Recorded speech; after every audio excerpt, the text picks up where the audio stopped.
Praise Jesus. May the Lord Jesus Christ bless you and open your spiritual eyes to see Jesus today. We welcome you to watch a broadcast by Lord Jesus Christ, the Only Hope program. Take a moment to get your Bibles and listen to this wonderful message about the continuation of the Feast of Pentecost that will change your lives forever. Watch with faith and expectation, you'll be blessed. All glory be to Jesus. எல்லா மகிமையும் ஆண்டவராகிய இயேசு கிறிஸ்துவுக்கே. I praise God and thank Him for giving me this wonderful opportunity and great privilege to continue to speak about the greatest power in the world. இன்னொரு விஷயம் கூட ஆண்டவராகிய இயேசு கிறிஸ்து உலகத்திலேயே உள்ள எல்லா மேலான வல்லமை பற்றி பேசும்படிக்கு உங்கள் வீடுகளில் உங்களுக்கு பேசும்படிக்கு கொடுத்த மகா பெரிய பாக்கியத்துக்கும் ஸ்லாக்கியத்துக்கும் நன்றியோடு அவரை துதிக்கிறேன். The power of Almighty God, our Lord and Savior Jesus Christ, சர்வ வல்லமுள்ள தேவன் உடைய வல்லமையாக இருக்கிறது. ஆண்டவராகிய கர்த்தராகிய இயேசு கிறிஸ்துவாக இருக்கிற. Thanks for tuning in. நீங்கள் கூட கேட்டுக்கொண்டிருக்கிறதுக்காக உங்களுக்கு கூட நன்றி செலுத்துகிறேன். The next half hour, the resurrection power of Jesus Christ is going to revolutionize your lives forever. அடுத்த அரை மணி நேரம் ஆண்டவராகிய இயேசு கிறிஸ்துவோட உயிர்த்தெழுந்த வல்லமை உங்கள் வாழ்க்கையை முற்றிலும் மாற்றப்போகிறது. If you need prayer, call that number on the screen. Whatever problems you are facing today, you don't have to worry about anything. Prayer brings God's resurrection power on the scene the very instant and will deliver you from whatever impossible situation you are facing. உங்களுக்கு ஜெபம் தேவைப்பட்டால் நீங்கள் அந்த telephone நம்பரை கூப்பிடுங்கள். நீங்கள் எது குறித்து கவலைப்பட வேண்டிய அவசியம் இல்லை. ஜெபம் பண்ணும்போது ஆண்டவராகிய இயேசு கிறிஸ்துவோட உயிர்த்தெழுந்த வல்லமை அட்சணமே உங்கள் சூழ்நிலைக்கு அண்டையிலே இருக்கிறார். அவர் உடனே விடுதலை வாசல் திறப்பார். Shall we constrain him to come? நாம் அவரை வருந்தி அழைப்போமா? பெந்தெக்கோஸ்து அனுபவம் தாருமே, பின்மாரியாவே ஊற்றுமே. பெந்தெக்கோஸ்து அனுபவம் தாருமே, பின்மாரியாவே ஊற்றுமே. மேலான வல்லமை, மேலான தரிசனம், மேலான வரங்களை தாருமே. என்னை நிரப்புமே, என்னை நிரப்புமே, என்னை நிரப்பி அனுப்புமே. என் பாத்திரம் நிரம்பி வழிந்திடவும் ஆவியே ஊற்றுமே.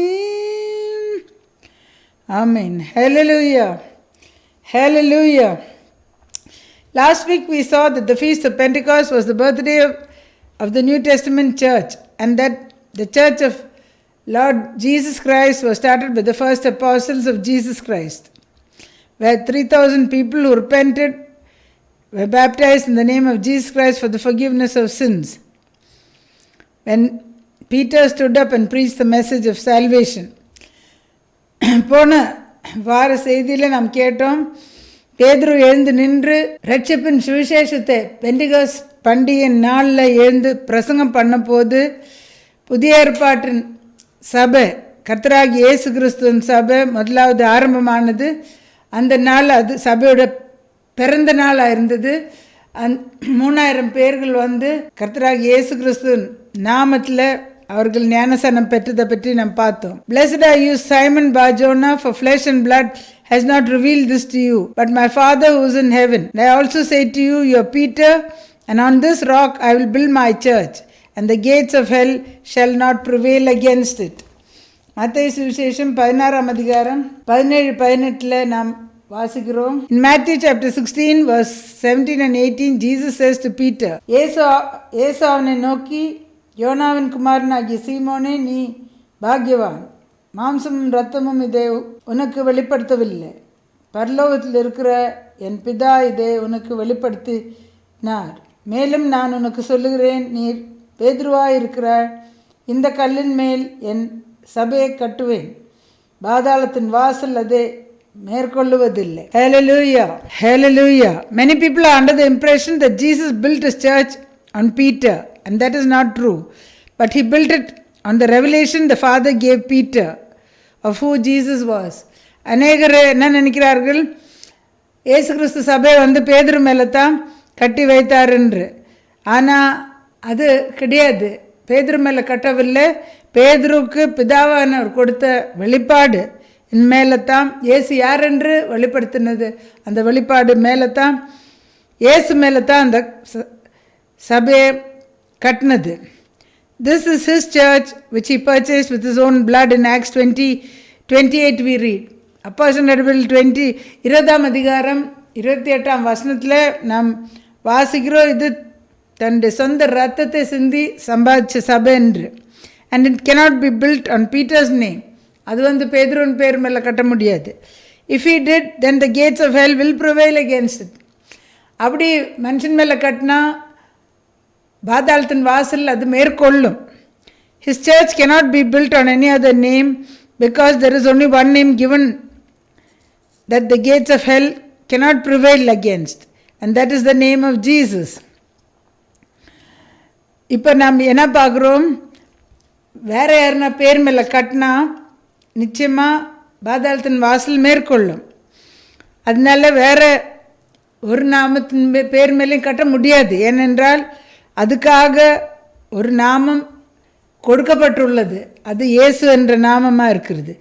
Philippians chapter 2 verse 9-11 says, Therefore God has highly exalted him and given him the name which is above every name, that at the name of Jesus every knee should bow, of those in heaven and of those on earth and of those under the earth, and that every tongue should confess that Jesus Christ is Lord, to the glory of God the Father.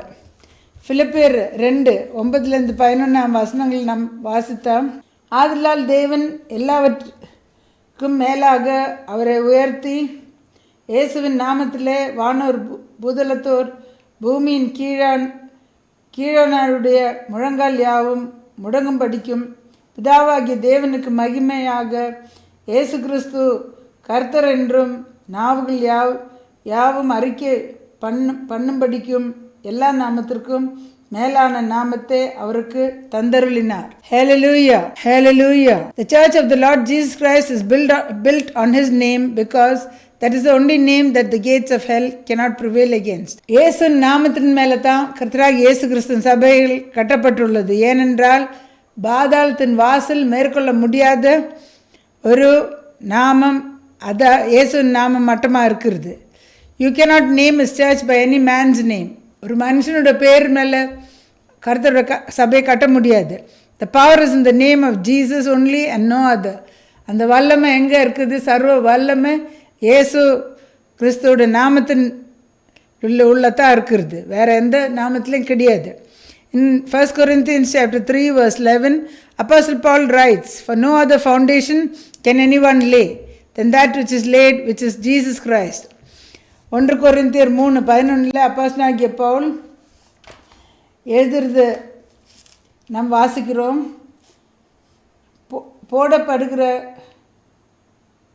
அஸ்திபாரம் ஆகிய இயேசு கிறிஸ்துவே அல்லாமல் வேற அஸ்திபாரம் போட ஒருவனாலும் கூடாது. Hallelujah. If you have named your church any other name, now it is time to set it in order. நீங்கள் உங்கள் சபைகளுக்கு வேறு பேர்களை போட்டிருந்தா கூட இப்பொழுது அது சரிப்படுத்துகிற ஒரு காலம், ஒரு நேரம், ஒரு சந்தர்ப்பம் கர்த்தர் கொடுக்குறார். You need to pray to receive the revelation of the Holy Spirit regarding these things. Otherwise the deceiver will make you put the wrong things. நீங்கள் இந்த காரியங்களை குறித்து பரிசுத்தாவியான ஒரு இடத்துலேருந்து நீங்கள் வெளிப்பாடு பெற்றுக்கொள்ள வேண்டும். இல்லைன்றால் வஞ்சிக்கிறவன் உங்களை பொய்யான காரியங்களை ஏமாற்றி காட்டி வஞ்சிப்பான். The first church was the Holy Spirit filled church of the Lord Jesus Christ. முதலாவது பெண்டிகாஸ்ட் பண்டிகை அன்னைக்கு ஆரம்பமான சபை பரிசுத்தாவினால் நிரப்பப்பட்ட கர்த்தராகிய இயேசு கிறிஸ்துவின் சபை என்று பார்க்குறோம். If you want to be a New Testament church, you have to be committed to the power that is poured out on the feast of Pentecost, the outpouring of the Holy Spirit. புதிய ஏற்பாட்டின் சபையை நீங்கள் இருக்க விரும்பினால் நீங்கள் அந்த நாளில் Pentecost பண்டிகை நாளில் ஊற்றப்பட்ட வல்லமை பின்பற்ற வேண்டும். பரிசுத்தாவி ஊற்றப்பட்ட அன்னைக்கு ஊற்றப்பட்ட அந்த வல்லமை நீங்கள் பின்பற்ற வேண்டும். These people were the embryo and had an assignment over their lives. இந்த ஜனங்கள் வந்து அந்த கருவாக இருந்தது, சபையின் கரு உருவானது ஆயிருந்தது அவர்கள் மூலியமாக. அவர்களுடைய வாழ்க்கையின் மேலே ஒரு பெரிய பொறுப்பை கர்த்தர் கட்டளையிட்டு இருந்தார். They were the beginning of this church and was birthed on the feast of Pentecost. இந்த புதிய ஏற்பாட்டின் சபையோட ஆரம்பமாக இருந்தது. அது வந்து பிறந்தது வந்து பெண்டிகாஸ்ட் பண்டிகை நாளில் இருந்தது. They had an assignment that was bigger than they were and they could not do it by themselves. அவர்களுக்கு கொடுக்கப்பட்ட பொறுப்பு அவர்களை விட பெரியதாக இருந்தது. அது அவர்களால் தனியாக அது செய்யக்கூடாத கூட இருக்கிறது. They could not make this happen by themselves. It began in the upper room. இது அவர்களே தனியாக இது ஏற்படுத்தவில்லை. அந்த மேல் அறையில் அவர்கள் ஜபிக்கும்போது இது ஆரம்பமானதை பார்க்குறோம். This was grown and grown and that the same power which was in the upper room is here today. இது இந்த வல்லமை இது அவங்க மூலியமாக பரவுனதை வளர்ந்து அந்த மேலறையில் ஊற்றப்பட்ட வல்லமை இன்றைக்கு நம்ம மத்தியில் கூட அது இருக்கிறத பார்க்குறோம். The disciples walked with the manifested Christ. சீஷர்கள் வந்து இந்த வெளிப்பட்ட கிறிஸ்துவோடு கூட அவர்கள் சஞ்சரித்தார்கள். They saw him heal the sick, raise the dead, discharge the debtor and set the captive free. அவர்கள் வந்து இயேசு வியாதியஸ்தர்கள் சுகப்படுத்தும் பார்த்தார்கள், மருத்துவர்களை உயிரோடு எழுப்புறதை பார்த்தார்கள், கடன்காரர்களை விடுதலை ஆக்குறதை பார்த்தார்கள், சிறைப்பட்டவர்களை விடுதலை ஆக்குறதை பார்த்தார்கள். They saw him walk on water and they saw him make a way out of no way time and time again.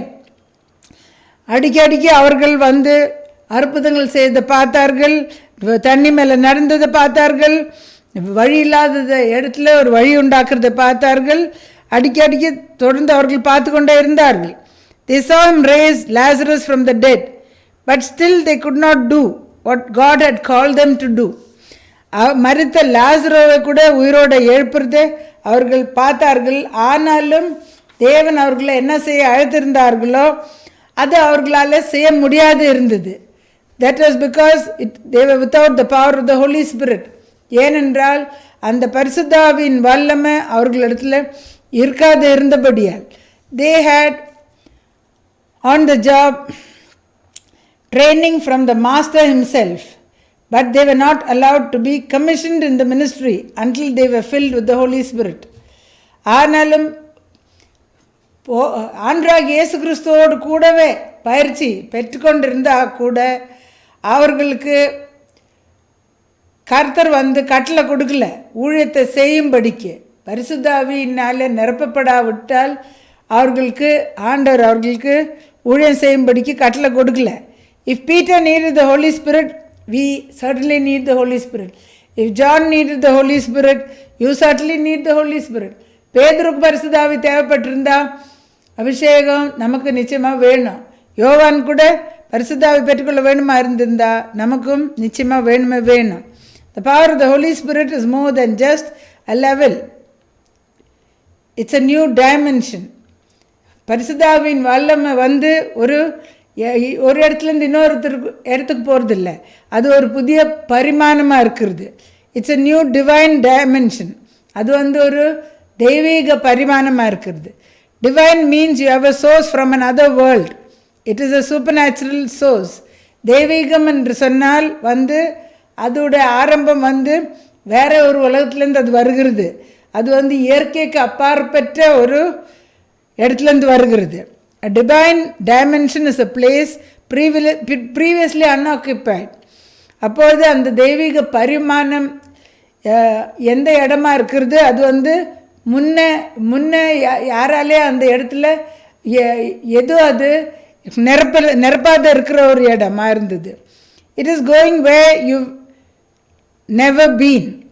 இது வந்து நீங்கள் முன்னே போகாத ஒரு இடத்துக்கு போகிற காரியமாக இருக்கிறது. It's experiencing what you never experienced. It's possessing what you never possessed. இது ஒரு புதிய ஒரு அனுபவமாக இருக்கிறது. நீங்கள் வாழ்க்கையிலே அனுபவிக்காத ஒரு காரியத்தை அனுபவிக்கிறீர்கள். பெற்றுக்கொள்ளாத ஒரு காரியத்தை உங்கள் வாழ்க்கையிலே நீங்கள் பெற்றுக்கொள்கிற ஒரு காரியமாக இருக்கிறது. It's having what you never had. நீங்கள் ஒரு காலமும் பார்க்காத ஒரு காரியத்தை பெற்றுக்கொள்கிறதா இருக்கிறது. It's doing what you never done. It's walking way you never walked. இது நீங்கள் நடக்காத ஒரு பாதையில் நடந்து போகிறதா இருக்கிறது. நீங்கள் செய்யாத ஒரு காரியத்தை செய்கிறதா இருக்கிறது. Who wants to go to a place previously unoccupied? இன்றைக்கு யாரும் போகாத ஒரு இடத்துக்கு யார் போக விரும்புகிறீர்கள்? Some of you have been stuck somewhere for a long period of time. அநேகர் நீங்கள் அதிகமான காலம் நீங்கள் ஒரு தேவையில்லாத இடங்களில் கூட நீங்கள் மாட்டி சிக்கி கொண்டிருக்கிறீர்கள். Some of you have been, hallelujah, in this position. It's time you went somewhere previously unoccupied. இப்போ யாரும் போகாத ஒரு இடத்துக்கு நீங்கள் போகிறதுக்கு இது ஒரு சந்தர்ப்பமாக இருக்கிறது. உங்களுக்கு அந்த நேரம் வந்துவிட்டுருக்கிறது. There is a new power coming here. You see, it's just not a new level. It's another dimension. இங்கே ஒரு புதிய வல்லமை நீங்கள் பெற்றுக்கொள்கிறதுக்கு இது வருகிறத பார்க்குறோம். இந்த இடத்துக்கு ஒரு புதிய வல்லமை வருகிறது. அது நீங்கள் போகாத ஒரு இடமா இருக்கிறது. அது ஒரு வேறு பரிமாணமாக இருக்கிறது. That is the Holy Ghost power and you can't even see where you used to be. அது பரிசுத்தாவின் வல்லமையாக இருக்கிறது. நீங்கள் முன்னே இருந்த இடம் கூட அங்கேருந்து தெரியாத கூட போயிடலாம். It's a place where you can say, I have never seen anything like this before. இந்த இடத்துக்கு நீங்கள் போய் சேரும்போது இது என்னுடைய வாழ்க்கையிலேயே நான் பார்க்காத ஒரு இடத்துல வந்திருக்கிறேன்னு நீங்கள் சொல்லுவீர்கள். Never seen so many people saved. Never seen so many people set free. இத்தனை ஜனங்கள் ரட்சிப்பில் வர்றதை பார்த்ததே கிடையாது. இத்தனை ஜனங்கள் விடுதலை ஆகிறத பார்த்ததே கிடையாது. Never seen so many people delivered. Young people in revivals like this. வாலிபர்கள் இந்த எழுப்புதலில் இவ்வளோ பேர்கள் வல்லமை பெற்றுக்கொள்கிறத பார்க்கவில்லை, விடுதலை ஆகிறத பார்க்கவில்லை. Families restored like this. Never seen healings like this. குடும்பங்கள் எல்லாம் திருப்பி கூட்டி சேர்க்கிறத இந்த மாதிரி பார்த்ததில்லை. ஹல்லேலூயா.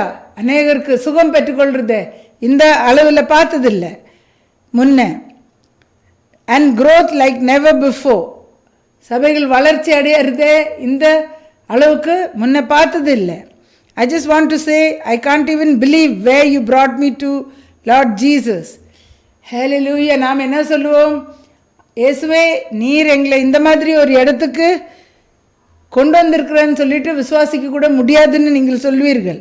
The Lord is saying, I'm opening a place where you never seen before.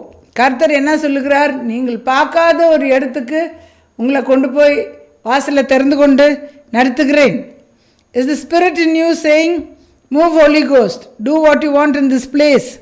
உங்களுக்குள்ளே இருக்கிற ஆவியானவர் அசைவாடு என்று சொல்லி நீங்கள் சொல்லுகிறீர்களா? நீ விரும்புகிறத இந்த இடத்துல செய்யும், எனக்கு சம்மந்தப்பட்டதுன்னு நீங்கள் ஒப்பு கொடுக்குறீர்களா? Anyone wants to go to a new dimension, a new place previously unoccupied? யாராச்சிலும் இந்த புதிய பரிமாணத்துக்கு போக ஆசைப்படுறீர்களா, விரும்புகிறீர்களா? வேறு யாரும் அந்த இடத்துக்கு போகாத ஒரு இடத்துக்கு போக நீங்கள் ஆசைப்படுறீர்களா? ஹல்லேலூயா. Some of you have been stopped too long.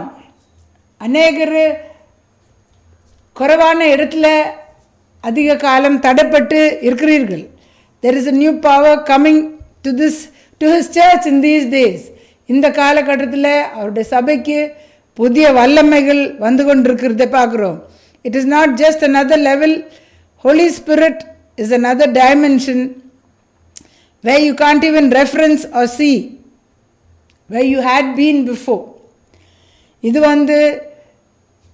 ஒரு இடம் கிடையாது. பரிசுத்தாவியானவர் உடைய வல்லமை உங்களை ஒரு புதிய பரிமாணத்துக்கு கொண்டு போய் அதை பற்றி நீங்கள் நினைக்க கூட முடியாது. அங்கே நீங்கள் முன்னே பார்க்காத ஒரு இடமா இருக்கும்.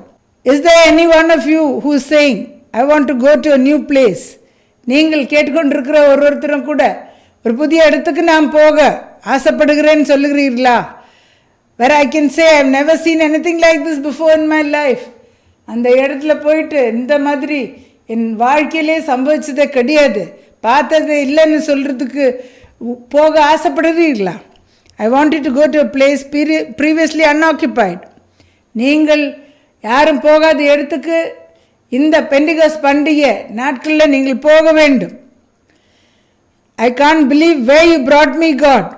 கர்த்தாவே, நீர் எங்களை இந்த இடத்துக்கு வழி நடத்தினீரே, நான் நம்ப கூட முடியலன்னு ஆச்சரியப்படத்தக்க அளவுக்கு இருக்கும். To receive this power, Jesus commanded his disciples to wait till they were endued with power from on high. இந்த வல்லமை பெற்றுக்கொள்ளும்படிக்கு ஆண்டவராகிய இயேசு கிறிஸ்து தன்னுடைய சீஷர்களை உன்னதத்திலிருந்து வல்லமை ஊற்றப்படுற வரைக்கும் நீங்கள் காத்திருக்க வேண்டும் என்று அவர் சீஷர்களை கட்டளையிட்டதை வாசிக்கிறோம். In Acts chapter 1 verse 8 it says, you shall receive power when the Holy Spirit has come upon you. அப்போஸ்தலர் நடவடிக்கை 1ஆம் அதிகாரம் 8ஆம் வசனத்தில் பரிசுத்தாவி உங்கள் மேல் வரும்போது நீங்கள் பலன் அடைவீர்கள் என்று அப்போஸ்தலர் நடவடிக்கை 1ஆம் அதிகாரம் 8ஆம் வசனத்தில் வாசிக்கிறோம். In the Greek it means to get access. Greek வார்த்தையில் அதுக்கு அர்த்தம் என்னவென்றால் அது உள்ளே பிரவேசிக்க உத்தரவாதம் பெற்றுக்கொள்கிறது. You see, you can't get access to the Holy Spirit unless you give access to the Holy Spirit. பாருங்க, நீங்கள் பரிசுத்தாவிக்கு பெற்றுக்கொள்ள நீங்கள் அனுவாதம் பெற்றுக்கொள்ள முடியாது. முதலாவது நீங்கள் என்ன செய்ய வேண்டும்? பரிசுத்தாவிக்கு இடம் கொடுக்க வேண்டும். People say, Holy Spirit, have your own way, but don't really mean it. அநேக ஜனங்கள் ஆவியானவரே நீர் ஆட்கொள்ளும், முற்றிலும் நீ ஆட்கொள்ளும் சொல்லி ஒப்பு கொடுக்குற சொல்கிறார்கள். ஆனாலும் அவர்கள் சொல்கிற மாதிரி செய்கிறதில்லை. If the Holy Spirit is having his way, I don't have my way. That is the meaning. பரிசுத்தாவியானவர் ஆட்கொள்கிறார்கள் என்றால் நம்முடைய யோசனை சிந்தை பிரகாரம் நாம் நடக்க முடியாது. You can say that and still have your own way. நீங்கள் அது சொல்லிட்டு நீங்களே நினைக்கிறத நீங்கள் பண்ணி கொண்டிருக்கலாம். Hallelujah. You must say, Holy Spirit, it is all your way that I want. நீங்கள் முற்றிலும் உங்களை ஒப்பு கொடுத்துட்டு, ஆவியானவரே நான் என்னை முற்றிலும் ஒப்பு கொடுக்கிறேன், உம்முடைய வழியில் என்னை நடத்தும்னு சொல்ல வேண்டும். It is not silver or golden vessels that Jesus is looking for, but he is looking for yielded vessels. பொன் பாத்திரங்களையோ வெள்ளி பாத்திரங்களையோ ஆண்டவராகிய இயேசு கிறிஸ்து எதிர்பார்க்கவில்லை. ஒப்பு கொடுக்கப்பட்ட பாத்திரங்களே தேவன் எதிர்பார்க்கிறாரு. Surrendered vessels that he can use to bring glory to his name.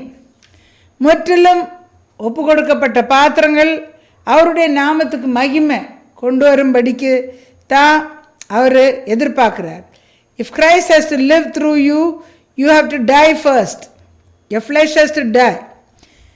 ஆண்டவராகிய இயேசு கிறிஸ்துவோட பரிசுத்தாவின் வல்லமை உங்கள் மூலியமாக அது கிரியை செய்ய வேண்டும் என்றால் முதலாவது நீங்கள் சாக வேண்டும். உங்களுடைய மாம்சம் முதலாவது சாக வேண்டும். In John chapter 12 verse 24 to 26, Jesus says, truly, truly I say to you, unless a grain of wheat falls into the ground and dies, it remains alone. But if it dies, it produces much grain. He who loves his life will lose it, and he who hates his life in this world will keep it for eternal life. If anyone serves me, let him follow me. And where I am, there will my servant be also. If anyone serves me, him my Father will honor. Hallelujah. யோவான் 12ஆம் அதிகாரம் 24லேருந்து 26ஆம் வசனம் நாம் வாசித்தான். மேயாகவே நான் உங்களுக்கு சொல்லுகிறேன், கோதுமை மணியானது நிலத்தில் விழுந்து சாகாவிட்டால் தனித்திருக்கும், செத்தாயாகில் மிகுந்த பலனை கொடுக்கும். தன் ஜீவனை சிநேகிக்கிறவன் அதை இழந்து போவான். இந்த உலகத்தில் ஜீவனை வெறுக்கிற அவனை அதை நித்திய ஜீவகாலமாய் காத்து கொள்ளுவான். ஒருவன் எனக்கு ஊழியம் செய்கிறவனானால் என்னை பின்பற்ற கடவன். நான் எங்கே இருக்கிறேனோ அங்கே என் ஊழியக்காரனும் இருப்பான். ஒருவன் எனக்கு ஊழியம் செய்தானால் அவனை என் பிதாவானவன் கனப்படுத்துவார். Hallelujah. Thank you, Jesus. It means total surrender of yourselves to Him, saying you have full access over me. That's how you gain access to Him. முற்றிலும் ஒப்பு கொடுக்கப்பட்ட ஒரு வாழ்க்கை. கர்த்தாவே நீர் என்னை முற்றிலும் ஆட்கொள்ளும் என்று நீங்கள் சொல்லும்போது அப்படித்தான் பரிசுத்த ஆவியானவர் உங்களை ஆட்கொள்ளுவார். In this Feast of Pentecost days, this is a time to surrender yourself to the Holy Spirit. Totally, that the Holy Spirit will take control of you and change your lives forever. இந்த Pentecost பண்டிகை 2021 வருஷம் Pentecost பண்டிகை நாட்களுடைய ஆசீர்வாதம் நீங்கள் பெற்றுக்கொள்ள வேண்டும் என்றால் முற்றிலும் உங்களே ஒப்பு கொடுக்க வேண்டும். பரிசுத்த ஆவியானவர் உங்களை ஆட்கொள்ளும்படிக்கு சீஷர்கள் எப்படி காத்து கொண்டு உன்னதத்திலிருந்து பலன் அடைந்தார்களோ அப்படி நீங்கள் ஜெபத்தில் காத்து கொள்ளும்போது அந்த மேலான வல்லமை நீங்கள் பெற்றுக்கொள்ள முடியும். இந்த காலகட்டத்தில் நீங்கள் விசேஷமான நாம் வாழ்ந்து கொண்டிருந்த காலகட்டத்தில் நீங்கள் விசேஷமான கிருபைகளை கர்த்தரிடத்தில் பெற்றுக்கொள்ள வேண்டும். இதெல்லாம் கூட ஒரே வழியில் தான் அது நடக்கும். ஜெபத்தினாலே ஹல்லேலூயா வேத வாசிப்பினாலும் தான் இது நடக்கும். In this Feast of Pentecost days, the Lord is opening His windows of heaven and pouring out blessings on His people which you don't have room enough to contain. And this by waiting upon the Lord in prayer and by reading the Bible, the Word of God, that you will be empowered by the victorious Holy Spirit power from on high. இப்பொழுது நான் உங்களுக்காக ஜெபிக்க போகிறேன். Now I am going to pray for you. Prayer will change everything in your life. ஜெபிக்கும்போது எல்லா காரியங்களும் முற்றிலும் மாறும் என்று பார்க்குறோம். இஸ்ரவேலின் துதிகள் வாசம் செய்கிற மகா பரிசுத்த தேவனே, நன்றியோடு துதிக்கிறோம், மகிமைப்படுத்துகிறோம், போற்றுகிறோம், கொடா கொடி ஸ்தோத்திர ஏறெடுக்கிறோம். நல்லவரே, வல்லவரே, ஒருவராய் பெரிய அதிசயங்கள் செய்தவரே, இந்த நாட்களில் கர்த்தாவே ஹல்லேலூயா உம்முடைய ஜனங்கள் இந்த செய்தியை கேட்டுக்கொண்டிருக்கிறார்கள். விசேஷமாக கர்த்தாவே அவர்கள் பெண்டிகாஸ்ட் நாளில் ஊற்றப்பட்ட வல்லமை அபிஷேகம் பெற்றுக்கொண்டு கர்த்தாவே பலனடைந்து எழுந்து உமக்காக சாட்சியாக வாழும்படிக்கு உதவி செய்ய வேணுமா ஜெபிக்கிறேன்.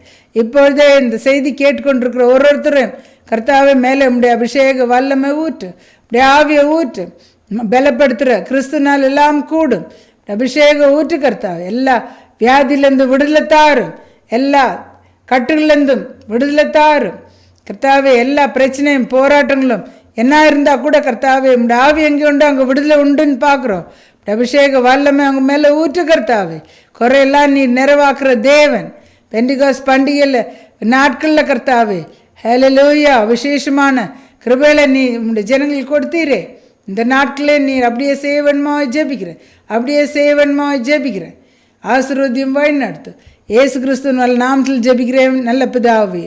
Dear Lord Jesus, I pray, Father, for each and everyone listening to this message, Father, pour out your Holy Spirit, Lord Jesus. Hallelujah. And those who are sick, Father, deliver them. Those on bondages, set the captives free, Lord Jesus, especially in this Pentecost festival season, Father. Pour out your Spirit on all of them, Father, who's expecting you for a breakthrough, Father. Pour out your mighty fire upon them. Lord, let them be filled with your Holy Spirit and rise up to be witnesses for you, Lord Jesus, as your first apostles were, Lord Jesus, in Jerusalem and Judea and to the uttermost parts of the earth, through the power of your Holy Spirit, Lord Jesus. I pray that you pour it out on them, Lord Jesus. Set the captives free. Use them mightily for your glory. For these last days harvest, Lord Jesus. Lord, in the last days, Father, we are living in. Lord, for a mighty harvest of souls, we need the power of Pentecost, Lord Jesus. Let your name be glorified. In Jesus' precious name I pray with thanksgiving. Amen. இந்த செய்தி உங்களுக்கு ஆசீர்வாதமாக இருந்தால் நீங்கள் முகவரிக்கு தொடர்பு கொள்ளுங்கள். இந்த ஊழியத்தை தாங்க விரும்பினால் நீங்கள் இந்த அக்கௌண்ட் நம்பர் அந்த ஸ்க்ரீனில் உண்டு, அதில் உங்கள் காணிக்கைகளை அனுப்பி நீங்கள் விசேஷமாக தியாகமான காணிக்கைகளை இந்த கடைசி நாட்களோட அறுவடைக்காக செலுத்தி கர்த்தரை கனப்படுத்துங்கள். கர்த்தர் வானத்தின் பலகனை திறந்து இடம் கொள்ளாமல் மட்டும் வருஷிக்க செய்கிற தேவனாக இருக்கிறார். If this message is a blessing to you, contact us by phone. Your testimony is a blessing to many. If you want to uphold this ministry, you put your offerings in the account number mentioned. And in this special festival day, special blessings the Lord has commanded for His people. So give a sacrificial offering for the end time harvest. The Lord is able to multiply it back to you 1,000-fold according to God's word, and fulfill all your lack according to His riches and glory. தனிப்பட்ட முறையில் ஜெபம் தேவைப்பட்டால் வெள்ளிக்கிழமை காலையில் 10லேருந்து 2 வரைக்கும் தனிப்பட்ட ஜெபங்கள் உங்கள் விடுதலைக்காக ஏறெடுக்கப்படும். அந்த டெலிஃபோன் நம்பர் கூப்பிடுங்கள், வந்து உங்கள் விடுதலை பெற்றுக்கொள்ளுங்கள். If you want individual prayers, Friday morning 10 to 2, individual prayers will be made for your deliverance. Contact us by phone and come and receive your deliverance. Till we meet again, do not forget, Jesus Christ is Lord. May the Lord bless you. Amen.